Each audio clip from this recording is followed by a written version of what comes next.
Lá vamos nós. Pois é, Fabiola, você mencionava aí, conversei com o deputado ontem, enquanto a manobra estava acontecendo ali na Câmara, né? No momento em que a coisa se desenhava, ele conversava comigo. Aliás, ele passou brevemente aqui por Washington entre ontem e hoje, muito rapidamente aí, para negociar justamente esse pacotaço de ações do governo Trump em resposta à condenação do Bolsonaro. A gente tem dito, tem repetido que isso é iminente, deve acontecer, deve incluir tanto restrição de vistos das autoridades, quanto a inclusão da mulher do ministro Alexandre de Moraes nas sanções financeiras da Lei Magnitsky e, muito provavelmente, mais um tarifaço no Brasil, com mudança aí das exceções, né, da lista de quase 40% dos produtos, né, vendidos do Brasil para cá.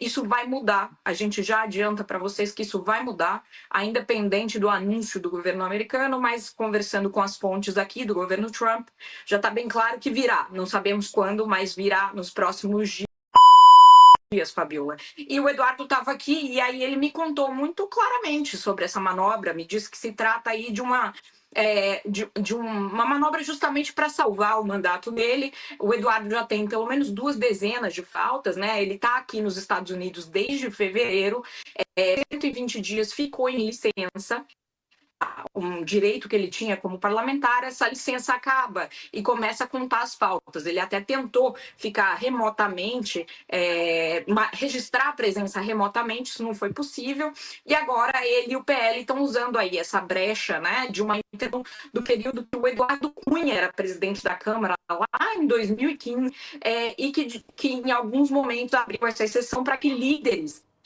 não entrar na Câmara. Então, seriam coisas que o deixaria sem a contabilização das faltas.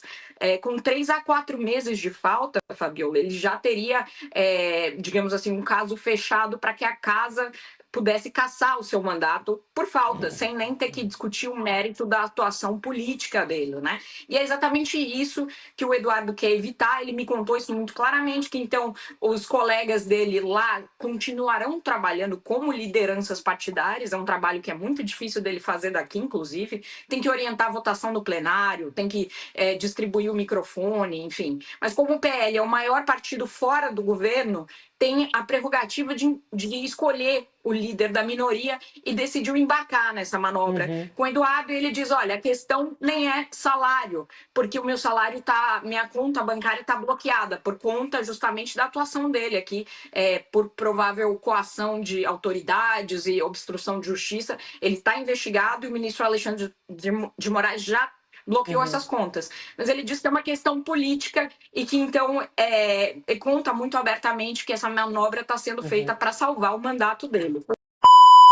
Significa uma excrescência, Fabiola. A renovação desse esforço para salvar o mandato do Eduardo Bolsonaro caiu como uma cereja envenenada sobre esse bololô que mistura na Câmara blindagem de corruptos, anistia de golpistas. Então, isso daí fechou o ciclo da disfarçatez. O PL indicou o Eduardo Bolsonaro como líder da minoria na Câmara. A atual ocupante do cargo, a Caroline Detoni, renunciou. E, nesse arranjo, a antiga líder vira vice-líder. Continua exercendo, na prática, a função, mesma função, no plenário. Mas o filho do Bolsonaro, Eduardo Bolsonaro, autoexilado lá nos Estados Unidos desde março, ele simularia o exercício da liderança à distância. E, com isso, ele se livra da cassação por excesso de faltas. Então, de assinte em assinte, é que a Câmara vai, os deputados vão transformando a política num outro ramo do crime organizado. Então, o Eduardo Bolsonaro, ele se beneficia nessa perversão que marcou o funcionamento da Câmara nas últimas horas, ele se beneficia de 2 maneiras. Primeiro, com a blindagem.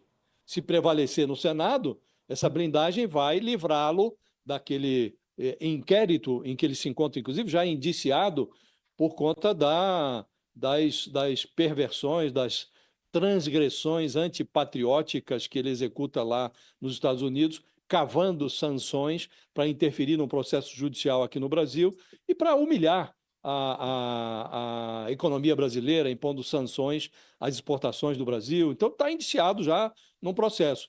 Seria beneficiado por essa blindagem. E agora aparece mais este arranjo, né? o Eduardo Bolsonaro já ofereceu, Fabiola, inúmeras razões para que a Câmara cassasse liminarmente o seu mandato.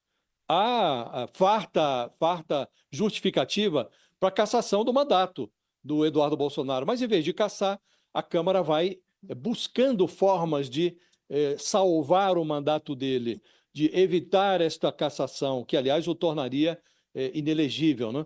E ele, sabendo que seria preso, botando o pé no Brasil, ele vai ser preso, ele vai manobrando e vai esticando o seu mandato. Aí vem o presidente da Câmara, Hugo Mota, olha, é uma solução atípica, mas vamos ter que analisar. Ora, não tem o que analisar aqui.